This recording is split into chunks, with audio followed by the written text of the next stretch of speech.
Welcome. റഹ്മാനാണ്. Microbiology video സീരീസിൽ ഈ video ക്ലമീഡിയയെ കുറിച്ചിട്ടാണ്. എട്ടിപ്പിക്കൽ ബാക്ടീരിയയിൽ വരുന്ന ക്ലമീഡിയകളെ കുറിച്ചിട്ടാണ്. വിവിധ തരം രോഗങ്ങൾ ഉണ്ടാക്കുന്ന വിവിധ തരം സ്പീഷീസ് ക്ലമീഡിയകൾ ഉണ്ട്. Basically all chlamydias are gram negative ആയിട്ട് നമുക്ക് കണക്കാക്കാം. കാരണം തിക്ക് പെപ്റ്റിഡോഗ്ലൈക്കാൻ ലെയർ ഇവയിൽ ഇല്ല. And peptidoglycan layers are modified peptidoglycan layer ആണ് ഉള്ളത്. എന്ന് വെച്ച് കഴിഞ്ഞാൽ അവയിൽ മ്യൂറാമിക് ആസിഡ് ഇല്ല. മ്യൂറാമിക് ആസിഡ് നമുക്കറിയാം എൻ-അസിറ്റൈൽ ഗ്ലൂക്കോസമിനും എൻ-അസിറ്റൈൽ മ്യൂറാമിക് ആസിഡും കൂടി ചേർന്നിട്ടുള്ളതാണ് peptidoglycan layer. So muramic acid ഇല്ലെങ്കിൽ എൻ-അസിറ്റൈൽ മ്യൂറാമിക് ആസിഡ് ഇല്ല. സോ പെപ്റ്റിഡോഗ്ലൈക്കാൻ ലെയർ ഇല്ല. സോ ഗ്രാം സ്റ്റെയിൻ എടുക്കോ, ഗ്രാം സ്റ്റെയിൻ എടുക്കില്ല. So these are gram negative ആണെന്നും പറഞ്ഞു. So this will B red അല്ലെങ്കിൽ പിങ്ക് കളർ സ്റ്റെയിൻ ആയിട്ടായിരിക്കും എടുക്കുക. പക്ഷെ ഇവയ്ക്ക് സെൽ മെംബ്രെയിൻ ഉണ്ട്. Outer and inner cell membrane ഉണ്ട്. ഇനി ക്ലാമിഡിയ എല്ലാം തന്നെ വളരെ ചെറിയ സ്മോൾ ഇൻട്രാസെല്ലുലാർ ഓർഗാനിസംസ് ആണ്. അവയുടെ ഷേപ്പ് ഒരു ഏകദേശം കോക്കോയിഡ് ഷേപ്പ് ആയിട്ടാണ് വരിക. And these are obligate intracellular organisms ആണ്. ഹോസ്റ്റ് സെല്ലിന്റെ ഉള്ളിൽ മാത്രമേ വളരൂ. ഔട്ട്സൈഡ് ദ സെൽ പുറമെ വളരില്ല. So they grow within the cells of humans or other animals or birds. So artificial മീഡിയയിൽ വളർത്തിയെടുക്കാനൊക്കെ ബുദ്ധിമുട്ടാണ്. സോ ഓൺലി ഇൻ സെൽ ലൈൻസോ എഗ് യോക്കോ മൈസിനോക്കുലം ഒക്കെ മാത്രമേ അങ്ങനെയൊക്കെയുള്ള സംഭവങ്ങളിൽ മാത്രമേ വളർത്തിയെടുക്കാൻ പറ്റൂ. So this an atypical bacteria ആണ് നമ്മൾ പറഞ്ഞു. ഈ ചെറുതാണെന്ന് പറഞ്ഞു, വളരെ ചെറുതാണ്, വൈറസ് പോലെ ചെറുതാണ്. ആൻഡ് ദീസ് ആർ ഫിൽട്ടറബിൾ മാത്രമല്ല വൈറസ് പോലെ ഇൻക്ലൂഷൻ ബോഡീസ് ഉണ്ടാക്കുന്നുണ്ട്. ഇനി ഇവയ്ക്ക് RNA ഉണ്ട്, DNA ഇതെല്ലാം ഉണ്ട്. ആൻഡ് പക്ഷെ ഒരു പ്രധാനപ്പെട്ട പ്രശ്നം, these cannot make their own ATP synthesis സ്വന്തമായിട്ട് ഉണ്ടാക്കിയെടുക്കാൻ പറ്റില്ല എന്നുള്ളതാണ്. So these are energy parasites.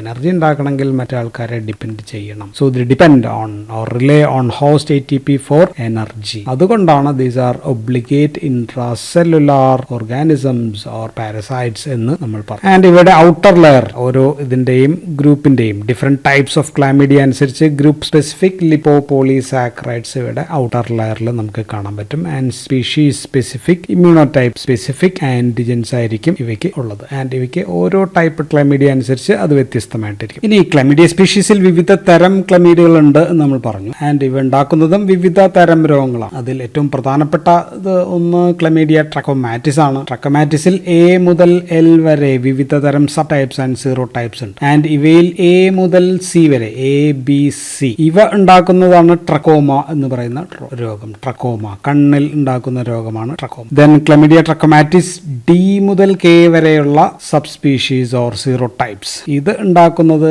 Inclusion conjunctivitis ആണ്. അതും കണ്ണിൽ രോഗം ഉണ്ടാക്കാം, ഇൻക്ലൂഷൻ കൺജങ്ക്റ്റിവൈറ്റിസ്. പക്ഷെ പ്രധാനമായിട്ട് ഉണ്ടാക്കുന്നത് ജെനിറ്റൽ ക്ലമീഡിയ എന്ന് പറയുന്ന രോഗമാണ് ഇത് കൂടുതലായിട്ട് ഉണ്ടാക്കുക. നോൺ ഗോണോകോക്കൽ സെക്ഷുവലി ട്രാൻസ്മിറ്റഡ് ഡിസീസ് ആണ് ജെനിറ്റൽ ക്ലമീഡിയ. ആൻഡ് പിന്നെയുള്ളത് ക്ലമീഡിയ തന്നെ L2 ട്രക്കോമാറ്റിസ് L1 മുതൽ L2 L3 L1 L2 L3 എന്നീ പറയുന്ന സീറോ ടൈപ്സ് ഉണ്ടാക്കുന്നത് ലിംഫോഗ്രാനുലോമ വെനേറം എന്ന് പറയുന്ന ഒരു സിവിയർ ആയിട്ടുള്ള റയർ ആയിട്ടുള്ള ഒരു STD ആണ്. ഇനി ട്രക്കോമാറ്റിസ് അല്ലാതെ പ്രധാനപ്പെട്ടത് ക്ലമീഡിയ സിറ്റാക്കിയും ക്ലമീഡിയ ന്യൂമോണിയ ആണ്.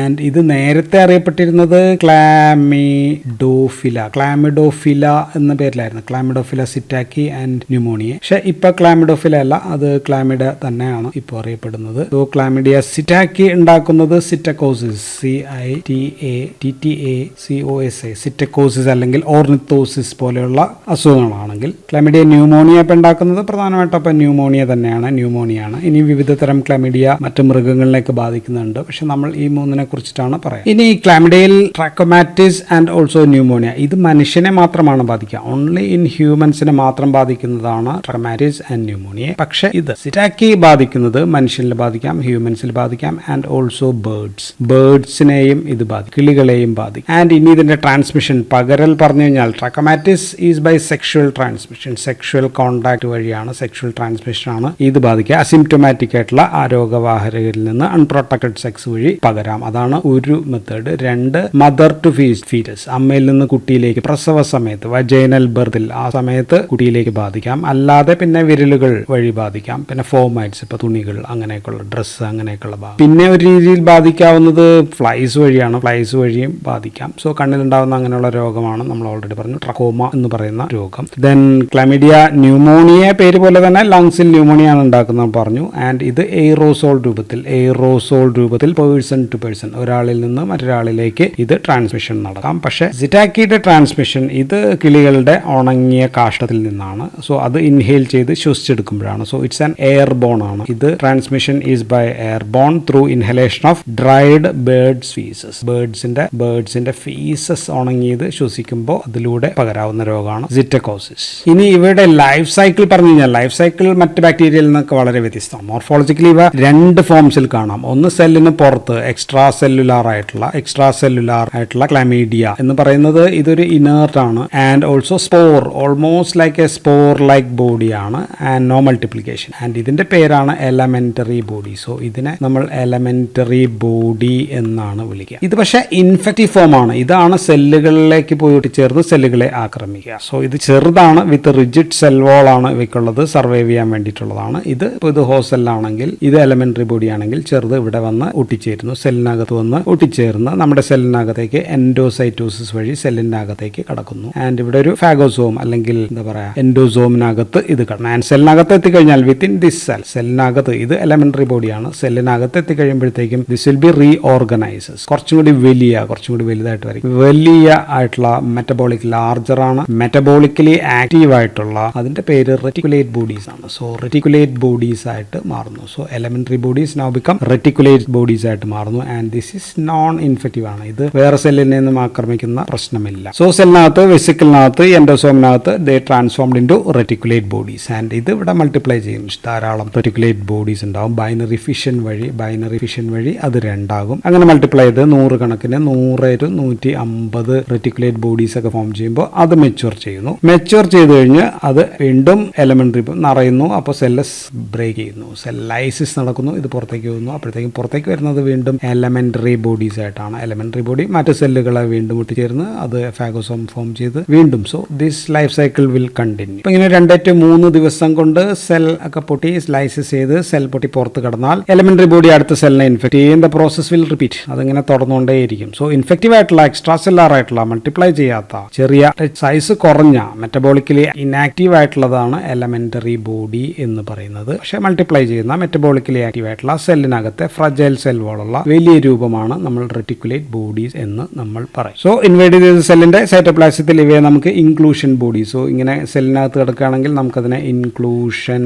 ബോഡീസ് എന്ന് നമ്മൾ വിളിക്കും. സോ അതിനെ നമുക്ക് മൈക്രോസ്കോപ്പിൽ കാണാൻ പറ്റും, സ്റ്റെയിൻ ചെയ്യാൻ പറ്റും, വിഷ്വലൈസ് ചെയ്യാൻ പറ്റും. അപ്പൊ ഇനി നമുക്ക് ആദ്യം ക്ലാമിഡിയ ട്രക്കോമാറ്റിസിനെ കുറിച്ച് സംസാരിക്കാം. സോ എ മുതൽ എൽ വരെ സീറോ ടൈപ്പ് ഉണ്ടെന്ന് പറഞ്ഞു. ആൻഡ് ഇതിൽ എ മുതൽ സി വരെയുള്ള zero types are highly contagious ആണ്, പെട്ടെന്ന് രോഗം പിടിപെടുത്തുന്നതാണ്. ആൻഡ് ഇത് ഡയറക്റ്റ് കോണ്ടാക്ട് വഴി, വസ്ത്രങ്ങൾ വഴി, ഫോമൈറ്റ്സ് വഴി, ചിലപ്പോൾ ഇൻസെക്ട്സ് വഴിയും ഇതിന്റെ രോഗത്തിന്റെ ട്രാൻസ്മിഷൻ ഉണ്ടാകാം എന്ന് നമ്മൾ പറഞ്ഞു. ആൻഡ് ഇത് മൂലം ഉണ്ടാകുന്ന രോഗം നമ്മൾ പറഞ്ഞു അത് ക്ലമീഡിയ കൺജങ്ക്റ്റിവൈറ്റിസ് ആണ്. ക്ലമീഡിയ കൺജങ്ക്റ്റിവൈറ്റിസ് കണ്ണിനെയാണ് ബാധിക്കുക. കണ്ണിൽ ഉണ്ടാകുന്ന കൺജങ്ക്റ്റിവൈറ്റിസ് അല്ലെങ്കിൽ ക്രോണിക് ക്ലമീഡിയ കൺജങ്ക്റ്റിവൈറ്റിസിനെ നമ്മൾ ട്രക്കോമ എന്നാണ് നമ്മൾ വിളിക്കുക. ആഫ്രിക്കയിലൊക്കെ ഇത് ധാരാളം ഉള്ളതാണ്. ആൻഡ് ഇത് ട്രീറ്റ് ചെയ്യപ്പെടുന്നില്ലെങ്കിൽ ഉണ്ടാകുന്നത് കോർണിയൽ സ്കാറിംഗ് ഉണ്ടാകാം. ആൻഡ് ഇത് അവസാനം കാഴ്ചശക്തി പൂർണ്ണമായിട്ട് നഷ്ടപ്പെടുന്ന രീതിയിലേക്ക് വന്നു ചേരുന്നതാണ്. സോ ടോട്ടൽ ബ്ലൈൻഡ്നെസ്സിലേക്ക് നയിക്കാവുന്ന അസുഖമാണ് ട്രക്കോമ ട്രീറ്റ് ചെയ്തില്ലെങ്കിൽ. ഇനി ക്ലാമിഡിയ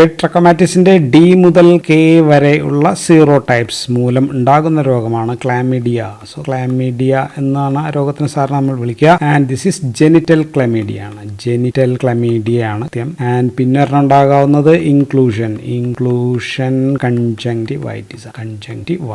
ആൻഡ് ഇതിൽ ജെനിറ്റൽ ക്ലമീഡിയ ആണ് വെസ്റ്റേൺ വേൾഡിലെ most common bacterial sexually transmitted disease എന്ന് പറയുന്നത്. മോസ്റ്റ് കോമൺ ഇതാണ്, ക്ലമീഡിയ മൂലം ഉള്ളതാണ്. And non gonococcal sexually transmitted ഡിസീസിൽ ഏറ്റവും പ്രധാനപ്പെട്ട ആള് ഇത് തന്നെയാണ്. ഒരു 15-നും 24-നും വയസ്സുള്ള ചെറുപ്പക്കാരിൽ അവരിലാണ് ഇതിന്റെ പീക്ക് ഇൻസിഡൻസ് കാണപ്പെടുന്നത്. മുതിർന്നവരിലും ഉണ്ടാകാം. ചെറിയ കുട്ടികളിലൊക്കെ ഇത് കണ്ടു കഴിഞ്ഞാൽ അതൊരു സെക്ഷൽ അബ്യൂസിന്റെ സൈൻ കൂടിയായിട്ട് നമുക്ക് കണക്കാക്കാം. ആൻഡ് റിസ്ക് ഫാക്ടേഴ്സ് എന്ന് പറയുന്നത് നമ്മൾ ഓൾറെഡി പറഞ്ഞ അൺപ്രൊട്ടക്റ്റഡ് സെക്സ് മൂലമാണ്. പുതിയ ന്യൂ പാർട്ട്ണർ മൂലമാകാം, അല്ലെങ്കിൽ മൾട്ടിപ്പിൾ പാർട്ട്നേഴ്സ് മൂലമാകാം. Then history of previous sexually transmitted disease, എന്തെങ്കിലും നേരത്തെ STD രോഗങ്ങൾ എന്തെങ്കിലുമുള്ള ഗൊണോറിയ അങ്ങനെയൊക്കെ ഉള്ള ആൾക്കാരിൽ ഇത് വളരാം. ദെൻ ഗർഭിണികളിൽ നിന്ന് കുട്ടിയിലേക്ക് പ്രസവ സമയത്ത് പകരാം എന്ന് പറഞ്ഞു. ആൻഡ് ഈവൻ ബ്ലഡ് ട്രാൻസ്ഫ്യൂഷൻ വഴിയും ഇത് പകരാം. ആൻഡ് ഇതിന്റെ ഒരു പ്രശ്നം, മിക്കവാറും കേസുകളിൽ രോഗികളിൽ രോഗലക്ഷണമൊന്നും കാണാറില്ലാതെ ആർ അസിംപ്റ്റോമാറ്റിക് അസിംറ്റോമാറ്റിക് ആയിരിക്കും എന്നുള്ളതാണ്. അപ്പോൾ ഫീമെയിൽസിൽ ഒരു 70-85% അസിംറ്റോമാറ്റിക് ആണെങ്കിൽ പുരുഷന്മാരിൽ ഒരു 50% അസിംറ്റോമാറ്റിക് ആയി. ആൻഡ് ഇൻ ഫീമെയിൽ സ്ത്രീകളിൽ ഉണ്ടാകുന്നത് ജെനിറ്റോ യൂറിനറി ട്രാക്റ്റിലെ എൻഡോസെർവിക്കൽ ട്രാക്റ്റിനെയാണ് ഇത് കൂടുതലായിട്ട് ബാധിക്കുക. ബ്ലീഡിംഗ് ഉണ്ടാകാം, പോസ്റ്റ്കോയിറ്റൽ അല്ലെങ്കിൽ പീരീഡ് ഇല്ലാത്ത സമയത്തൊക്കെയുള്ള ബ്ലീഡിംഗ് ഉണ്ടാകാം. ദെൻ ഡിസ്യൂറിയ എന്ന് വെച്ചാൽ പെയിൻഫുൾ, മൂത്രമൊഴിക്കുമ്പോൾ ഉണ്ടാകുന്ന വേദനയാണ്, ബേണിംഗ് പെയിൻ, വിഷമത, അതൊക്കെയാണ് ഡിസ്യൂറിയ എന്ന് പറയുന്നത്. Then mucoid and odourless vaginal discharges ഉണ്ടായിരിക്കാം. ദെൻ പെൽവിക് പെയിൻ ഉണ്ടായിരിക്കാം. സോ ഇതൊക്കെയാണ് സാധാരണ കാണുന്ന ലക്ഷണങ്ങൾ ബിക്കോസ് ഓഫ് ദിസ് സെർവിസൈറ്റിസ് മൂലം. മിക്കവാറും ഞാൻ ഓൾറെഡി പറഞ്ഞു അസിംറ്റോമാറ്റിക് സെർവിസൈറ്റിസ് ആയിരിക്കാം. ആൻഡ് പിന്നെ യൂറിത്ര ഇൻഫെക്ഷൻ ഉണ്ടായിരിക്കാം. ഡിസ്യൂറിയ ഞാൻ ഓൾറെഡി പറഞ്ഞു. ഇതൊക്കെയാണ് സ്ത്രീകളിൽ കാണപ്പെടുന്ന ലക്ഷണങ്ങൾ. ആൻഡ് പുരുഷന്മാരിൽ ഇൻ മെയിൽസ് ഇത് കൂടുതലായിട്ട് ബാധിക്കുക യൂറിത്രയാണ് എഫക്ട് ചെയ്യുക. And there will be penile discharge. മറ്റേത് വജൈനൽ ഡിസ്ചാർജ് ആണെങ്കിൽ ഇത് പെനൈൽ ഡിസ്ചാർജസ് ഉണ്ടായിരിക്കാം. ദെൻ ബേണിംഗ്, യൂറിനേഷൻ അല്ലെങ്കിൽ നമ്മൾ പറഞ്ഞ ഡിസ്യൂറിയ ഇവിടെ ഉണ്ടായിരിക്കാം. Then can be testicular pain ഉണ്ടായിരിക്കാം. യൂറിത്രൈറ്റിസ് ഒക്കെ ട്രീറ്റ് ചെയ്യാത്ത പക്ഷം അത് യൂറിത്രൈറ്റിസിൽ നിന്ന് പോയി എപ്പിഡിഡിമൈറ്റിസ് അല്ലെങ്കിൽ ഓർക്കൈറ്റിസ് ഇങ്ങനെയൊക്കെയുള്ള ഇൻഫെക്ഷനിലേക്ക് പോകാം. ദെൻ വീണ്ടും പോയി പ്രോസ്റ്റൈറ്റിസ് പോലെയുള്ള ഇൻഫെക്ഷൻസ് വന്ന് ടെസ്റ്റിക്കുലാർ ഇൻഫെക്ഷൻസ് ഒക്കെ ആയിട്ട് മാറാനുള്ള ചാൻസ് ഉണ്ട്. ഇനി ഇതിന്റെ കോംപ്ലിക്കേഷൻസ് എസ്പെഷ്യലി ഇൻ ഫീമെയിലിനകത്തുള്ള complication one is pelvic inflammatory diseases ഉണ്ടാകാം എന്നുള്ളതാണ്. രണ്ടാമത്തത് ഫിറ്റ്സ് ഹഗ്-കുർട്ടിസ് സിൻഡ്രോം എന്ന് പറയുന്ന പ്രശ്നമാണ്. ആൻഡ് ഇത് ഇൻഫെക്ഷൻ ഓഫ് ദ ലിവർ ആണ്. ലിവറിന്റെ ക്യാപ്സ്യൂൾ പുറമേയുള്ള ഭാഗത്തെ ബാധിക്കുന്നതാണ്.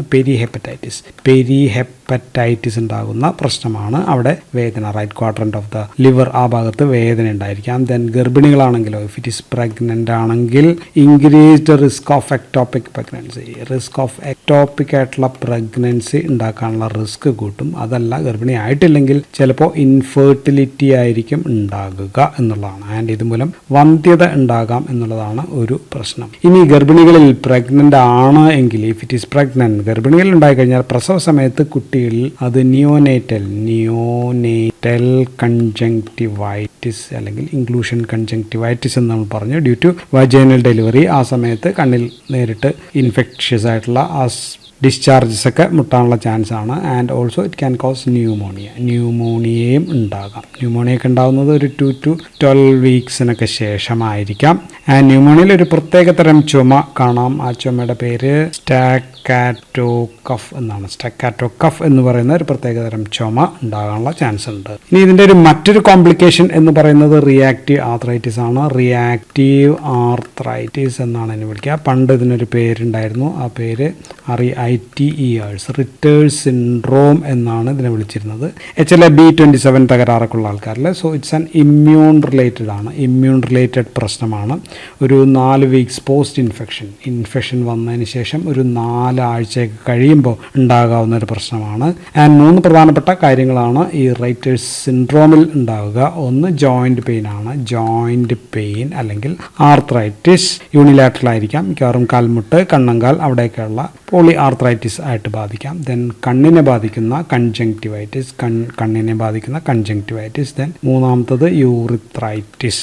സാധാരണ ഡിസ്യൂറിയൊക്കെ ആയിരിക്കും കാണാം. ഇതല്ലാതെ പിന്നെ ഉണ്ടാകാവുന്നത് സിർസിനേറ്റ് പാലന്റൈറ്റിസ് എന്ന് പറയുന്നത് ഗ്ലാൻസ് ഓഫ് പെനിസിനെയൊക്കെ ബാധിക്കുന്ന പ്രശ്നവും കൂടി ഉണ്ടാകാം. ഇനി ക്ലാമിഡിയ ട്രാക്കോമാറ്റിസ് അതിന്റെ L1 മുതൽ L3 വരെയുള്ള സീറോ ഗ്രൂപ്പ്. ഇതുമൂലം ഉണ്ടാകുന്ന ഒരു sexually transmitted invasive STD sexually transmitted disease ആണ് ലിംഫോഗ്രാനുലോമ വെനേറം. വെനേറം എന്നാണ് ഇതിന്റെ പേര്. LGV എന്ന് നമുക്ക് എഴുതാം. സോ അപൂർവമാണ് ഈ രോഗം. സീരിയസ് ആണ്, ഇൻവേസീവ് ആയിട്ടുള്ള രോഗമാണ്. ആൻഡ് 3 ഫേസസിലാണ് രോഗം വരിക.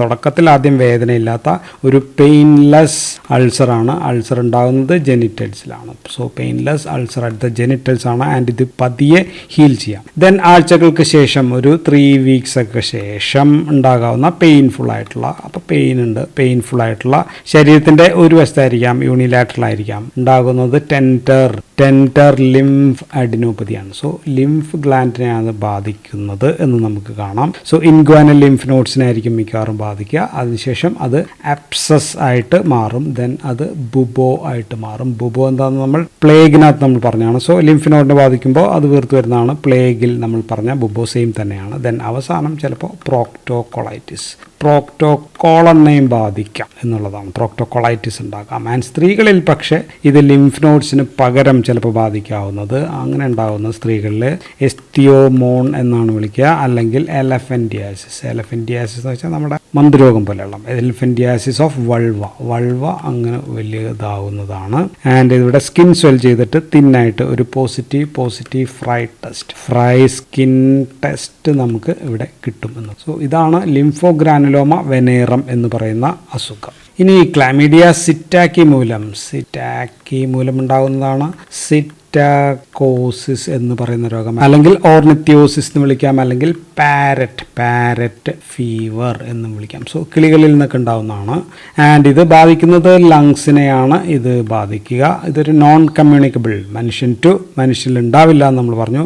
Inhalation of aerosol of birds excreta like parrot, turkeys, അതൊക്കെ മൂലമാണ് ഉണ്ടാകുന്നത് നമ്മൾ പറഞ്ഞു. ഇപ്പം ഉണ്ടാകുന്നത് ഒരു ഫ്ലൂ ലൈക്ക് സിംറ്റംസ് ആണ്. ഫ്ലൂ ലൈക്ക് സിംറ്റംസ് ഉണ്ടാകാം. ആൻഡ് നോൺ പ്രൊഡക്റ്റീവ് കഫും ചിലപ്പോൾ ഉണ്ടാകാം. മിക്കവാറും എല്ലാം തന്നെ അസിംപ്റ്റോമാറ്റിക് ആയിരിക്കും എന്നുള്ളതാണ്. ചിലപ്പോൾ കടുത്ത പനി, ന്യൂമോണിയ എന്നിവയും ഉണ്ടാകും. ചിലപ്പോൾ ഇത് ലങ്സിൽ നിന്ന് മാറി എക്സ്ട്രാ പൾമണറി ആകാം. അത് ലിവറിനെ ബാധിക്കാം, ഹാർട്ടിനെ ബാധിക്കാം, നെർവസ് സിസ്റ്റത്തെ ബാധിക്കാം. ഇപ്പോൾ നെർവസ് സിസ്റ്റം പ്രശ്നങ്ങൾ, എൻസെഫലൈറ്റിസ് ഉണ്ടാകാം, അല്ലെങ്കിൽ ഹിയറിംഗ് ലോസ്, അങ്ങനെയൊക്കെയുള്ള പ്രശ്നങ്ങൾ ഉണ്ടാക്കാം. സോ ഇതാണ് സിറ്റക്കി. ആൻഡ് സിറ്റക്കിയുടെ ഒരു പ്രത്യേകത അത് ഇവിടെ തന്നെ പറഞ്ഞേക്കാം. മൈക്രോസ്കോപ്പിൽ നോക്കിക്കഴിഞ്ഞാൽ നോ ഗ്ലൈക്കോജൻ ഇൻക്ലൂഷൻ ബോഡീസിൽ ഗ്ലൈക്കോജൻ ചേർന്ന സംഭവങ്ങൾ ഉണ്ടാകുന്നില്ല എന്നുള്ളതാണ് സിട്രിക് ആസിഡിൻ്റെ ഒരു പ്രത്യേകത. ഇനി ക്ലമീഡിയ ന്യൂമോണിയ മൂലം ഉണ്ടാകാവുന്നത് നമ്മൾ ഓൾറെഡി പറഞ്ഞു, ന്യൂമോണിയ ആണ്. Upper and also lower respiratory tract infections ആണ് പ്രധാനമായിട്ടുണ്ടാകുന്നത്. യൂഷ്വലി മൈൽഡ് ആൻഡ് അസിംപ്റ്റോമാറ്റിക് ആണ് ചിലപ്പോഴെങ്കിലും, പക്ഷേ ബ്രോങ്കൈറ്റിസ് ടു എട്ടിപ്പിക്കൽ ന്യൂമോണിയ ആയിട്ട് മാറാം. ഫീവർ, നോൺ പ്രൊഡക്റ്റീവ് കഫ് ഒക്കെ ഉണ്ടാകും. ആൻഡ് ന്യൂമോണിയയുടെ ഒരു പ്രശ്നം എന്ന് പറയുന്നത്, ഈ ക്ലാമിഡിയ ന്യൂമോണിയ മൂലമുണ്ടാകുന്ന രോഗത്തിൻ്റെ ഒരു പ്രശ്നം, അത്തീറോസ്ക്ലീറോസിസ് ഉള്ളവരിൽ ഈ ചാൻസ് രോഗം പിടിപെട്ട് കഴിഞ്ഞാൽ പെട്ടെന്ന് പ്രശ്നങ്ങളൊക്കെ കൂടുതലാകാം എന്നുള്ളതാണ് ഇതിൻ്റെ ഒരു പ്രശ്നം. ഇനി ഇവ ഗ്രാം സ്റ്റെയിനിങ് എടുക്കില്ല എന്ന് നമ്മൾ പറഞ്ഞു. അപ്പോൾ സ്റ്റെയിൻ ചെയ്യാനായിട്ട് നമ്മൾ ഉപയോഗിക്കുന്ന ഒരു സ്റ്റെയിനാണ് ജിംസ സ്റ്റെയിൻ എന്ന് പറഞ്ഞത്. നമ്മളിത് പ്ലാസ്മോഡിയത്തിലൊക്കെ സ്റ്റെയിൻ ചെയ്യാൻ ഉപയോഗിക്കുന്ന സ്റ്റെയിൻ തന്നെയാണ് ഇത്. പിന്നെ ഉള്ളത് കാസ്റ്റനഡ സ്റ്റെയിൻ എന്ന് പറയുന്ന stain is another stain for staining this. So മൈക്രോസ്കോപ്പിൽ നമുക്ക് എലമെന്ററി ബോഡീസ്, ഇൻക്ലൂഷൻ ബോഡീസ് ആയിട്ട് നമുക്ക് കാണാൻ പറ്റും. ദെൻ പിന്നെ നമുക്ക് കാണാൻ പറ്റുന്നത് HP ബോഡീസ് ആണ്. HP ബോഡീസ് എന്ന് പറഞ്ഞു കഴിഞ്ഞാൽ ഹാൽബർസ്റ്റെഡർ പ്രൊവാസാക് ബോഡീസ് എന്നാണ് എഴുതുക. സോ HP ബോഡീസ് എഴുതിയാൽ മതി. ഹാൽബർസ്റ്റെഡർ പ്രൊവാസാക് ബോഡീസ് കാണാനായിട്ട് പറ്റും. ദെൻ മോണോക്ലോണൽ ആൻറ്റിബോഡീസ് ഒക്കെ ഉപയോഗിച്ചിട്ട് അപ്പോൾ ഇതിൻ്റെ ആൻറ്റിജനെതിരെ ഉപയോഗിച്ചിട്ട് നമുക്ക് ഇമ്മ്യൂണോഫ്ലൂറസൻസ് ടെസ്റ്റ് നമുക്ക് ചെയ്യാനായിട്ട് പറ്റും. ഇനി നമുക്കിത് ഐസൊലേറ്റ് ചെയ്യാനായിട്ട് നമ്മൾ ഓൾറെഡി പറഞ്ഞു, യോക്ക് സാക്ക് അല്ലെങ്കിൽ എംബ്രിയോസ്, അങ്ങനെയൊക്കെയുള്ള മെത്തേഡ് വേണം ഉപയോഗിക്കുക. മൈസ് പോലുള്ള animal cells and cell lines നമുക്ക് ഉപയോഗിക്കാം. സോ സെൽ ലൈൻസ് പറയുകയാണെങ്കിൽ മെക്കോയ് സെൽ ലൈൻ ഉപയോഗിക്കാറുണ്ട്. ദെൻ ഹെലാ സെൽ ലൈൻസ്, അങ്ങനെയൊക്കെയുള്ള സെൽ ലൈൻസ് ഒക്കെ ആയിരിക്കാം. പ്രത്യേകിച്ച് നമ്മൾ ഉപയോഗിക്കുക LGV, ലിംഫോഗ്രാനുലോമ വെനേറം ഒക്കെ ഉണ്ടാക്കാവുന്ന സ്ട്രെയിൻസിനെതിരെയാണ് ഇത് ഉപയോഗിക്കുക. ദെൻ ആൻറ്റിജൻ ഡിറ്റക്ട് ചെയ്യാനായിട്ട് മൈക്രോ ഇമ്മ്യൂണോഫ്ലൂറസൻസ് നമുക്ക് ചെയ്യാം. സ്ക്രീനിങ്ങിന് ELISA നമുക്ക് ഉപയോഗിക്കാം. ദെൻ LPS ആൻറ്റിജൻ കണ്ടുപിടിക്കാനായിട്ട് ഉപയോഗിക്കാം. ദെൻ മോളിക്കുലാർ മെത്തേഡ്സ് ആണ് ഏറ്റവും വൈഡായിട്ട് ഉപയോഗിക്കപ്പെടുന്നത്. PCR നമുക്ക് ഉപയോഗിക്കാം. ലിഗേസ് ചെയിൻ റിയാക്ഷൻ പോലെയുള്ള സംഭവങ്ങൾ നമുക്ക് ഉപയോഗിക്കാം. ദെൻ ഇത് ആൻറ്റിജൻ ആണ് നമ്മൾ നേരത്തെ പറഞ്ഞത്. ആൻറ്റിബോഡി ഡിറ്റക്ട് ചെയ്യാനായിട്ട് നമുക്ക് ഗ്രൂപ്പ് സ്പെസിഫിക് കോംപ്ലിമെന്റ് ഫിക്സേഷൻ അങ്ങനെയുള്ള ടെസ്റ്റ് നമ്മൾ പ്രത്യേകിച്ച് ചെയ്യുക. LGVക്കെതിരെയാണ് നമ്മൾ ചെയ്യുക. ആൻഡ് ഓൾസോ സിറ്റക്കോസിസിനെതിരെ നമ്മൾ ചെയ്യാം. സോ ഇൻവേസീവ് ഓർഗാനിസത്തിനെതിരെയാണ് നമ്മൾ ഇങ്ങനെയുള്ള ടെസ്റ്റുകൾ ചെയ്യുക. ദെൻ പിന്നെ നമുക്ക് ചെയ്യാവുന്നത് ന്യൂക്ലിക് ആസിഡ് ആംപ്ലിഫിക്കേഷൻ ടെസ്റ്റിങ്ങും നമുക്ക് ചെയ്യാനായിട്ട് പറ്റും. ആൻഡ് ട്രീറ്റ്മെൻറ്റ് എന്ന് പറയുന്നത് നമ്മൾ ഓൾറെഡി പറഞ്ഞു, സെൽ വാൾ ഇല്ല എന്ന് പറഞ്ഞു. അപ്പോൾ നമ്മുടെ പെൻസിലിനോ സെഫാലോസ്പോറിനോ ഒന്നും ഫലം കാണില്ല എന്ന് നമുക്ക് ഊഹിക്കാം. അപ്പോൾ നമുക്ക് ഉപയോഗിക്കാവുന്നത് ടെട്രാസൈക്ലിൻസ് ആണ്. ടെട്രാസൈക്ലിൻസിലെ ഡോക്സിസൈക്ലിൻ ആണ് വൺ ഓഫ് ദ പ്രധാനപ്പെട്ട ഡ്രഗ്. പിന്നെ ഉപയോഗിക്കാവുന്നത് മാക്രോലൈഡ് ആൻറ്റിബയോട്ടിക്സ് ആണ്. മാക്രോലൈഡ് എന്ന് പറയുമ്പോൾ അസിത്രോമൈസിൻ, എറിത്രോമൈസിൻ പോലെയുള്ള ആൻറ്റിബയോട്ടിക്സുകൾ നമുക്ക് കൊടുക്കാം. പിന്നെ സെക്ഷൽ കോണ്ടാക്ട്, അതിന് തടയാനായിട്ട് അത് ഒറകൾ നമുക്ക് ഉപയോഗിക്കാം. സോ ഇങ്ങനെയൊക്കെയാണ് നമുക്ക് ഇതിനെ കണ്ടെയ്ൻ ചെയ്യാൻ പറ്റുക. So that's all about chlamydia. Thank you for watching.